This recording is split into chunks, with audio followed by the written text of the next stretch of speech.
people still see UFOs all the time. I've talked to many people who've seen UFOs, and I've read a lot about them. But what appeared interesting to me about these sightings in this area at the time was they were very aggressive. Instead of just hovering overhead from a distance looking at things, they would come down close to Earth. They would, there was actually being very aggressive about their, whatever they were doing. There were stories that they got so close that they caused brush fires. The story about supposedly doing something to the sheriff's tower, either destroying it or causing it, rendering it useless. The aggressiveness of the UFOs at the time was what amazed me. About the same time, I was telling this gentleman over here, when they were being sighted, there was a rash of sightings early on in the Canova area, which is just between Huntington and the Big Sandy River. And some gentleman came up to our newsroom with a UFO detector. And the first reaction was, well, he's out of his mind. But it was simple, but yet he claimed that it worked. It was if you can imagine, a pendulum hanging down with a magnet on the end of it, a round magnet, disc magnet.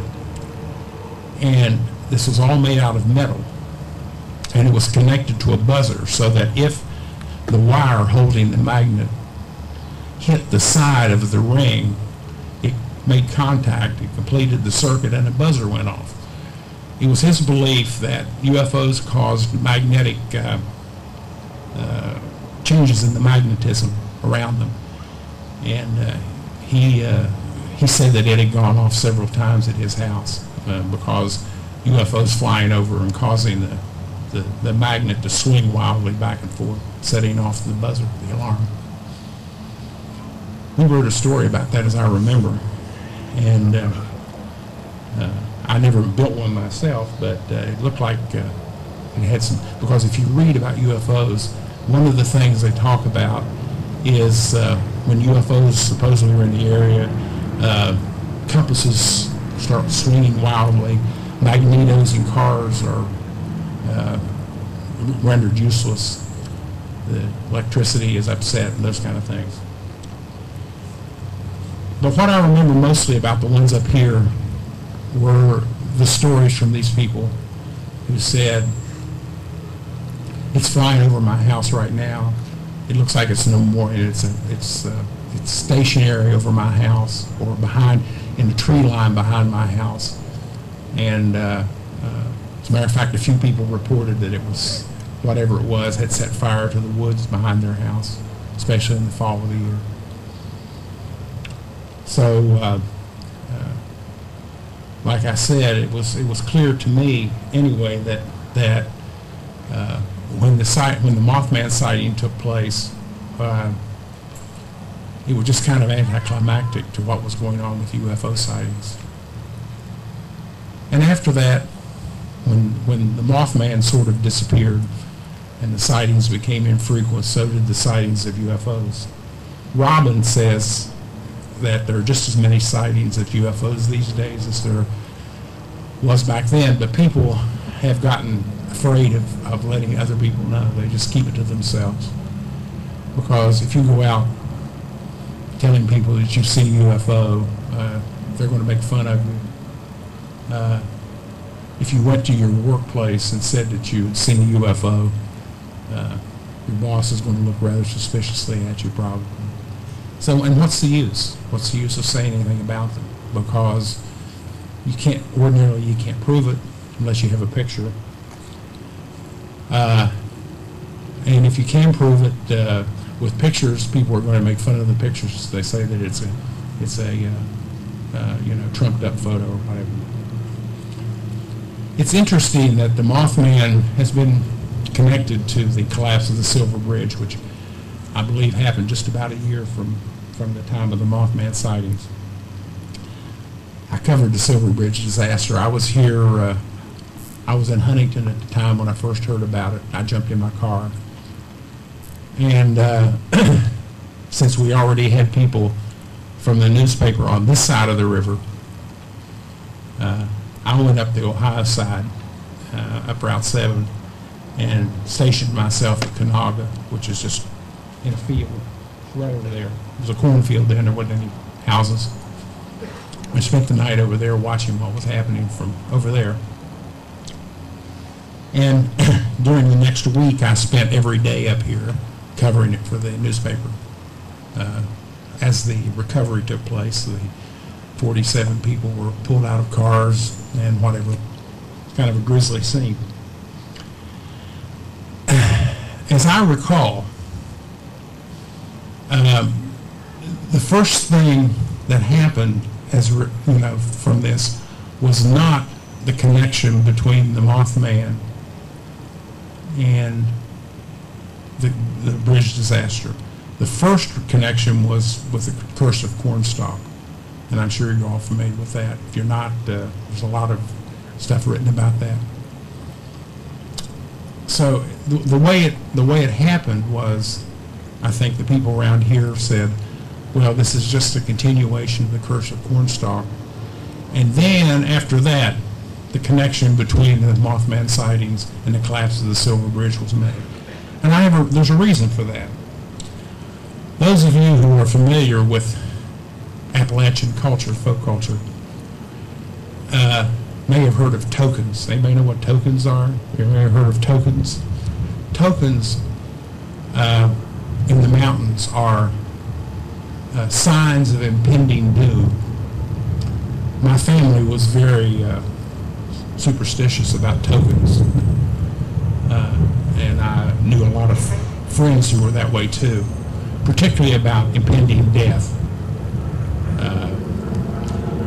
If you looked out your window and saw something unusual out in the woods or in the field next to your house, that didn't look right. It might be an animal.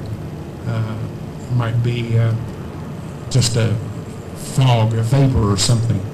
That was a sign that somebody was going to die. It was a token.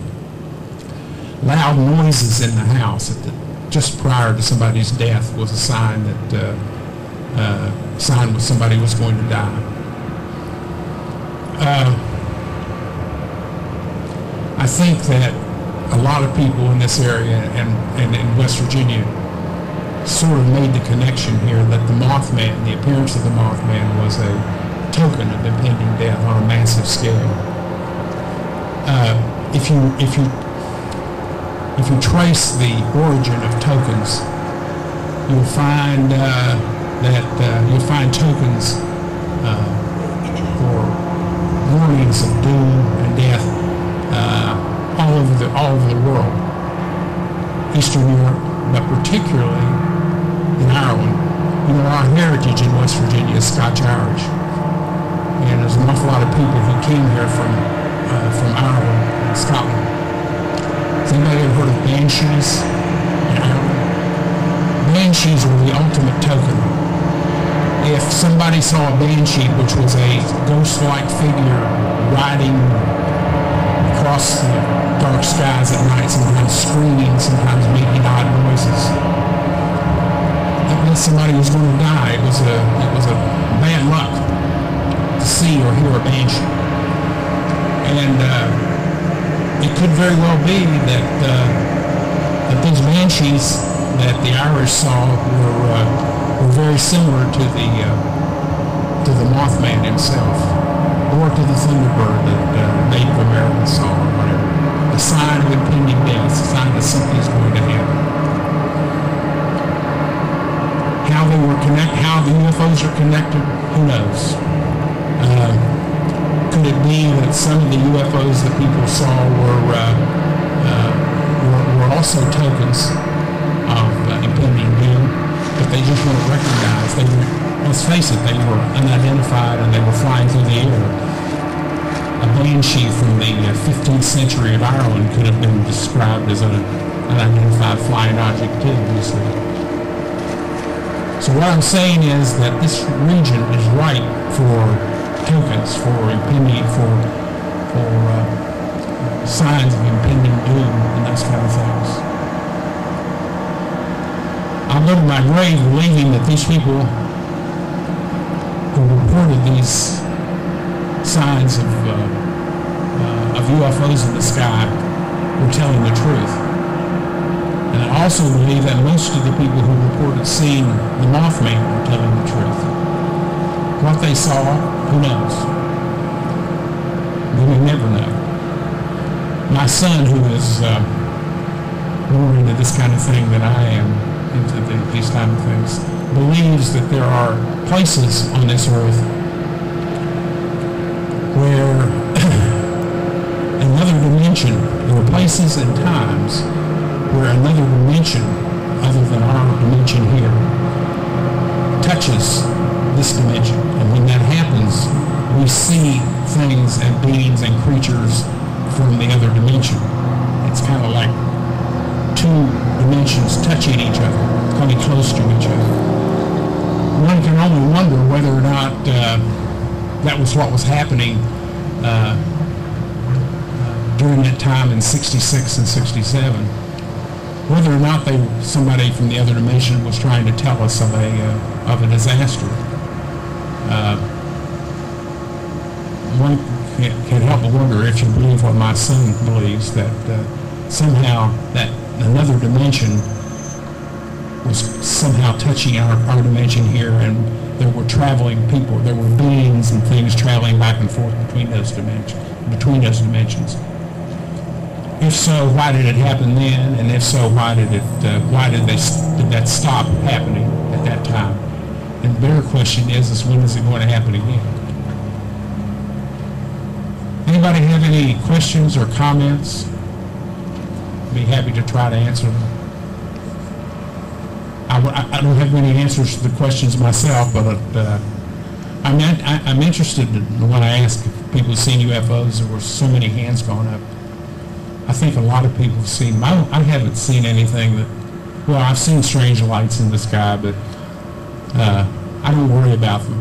I mean, I think they were unidentified. I don't know whether they were planes or whatever they were, but they sure didn't act the same way a plane acts. I know how a plane acts in the sky, and I've seen these things stop and go and shoot off at tremendous rates of speed.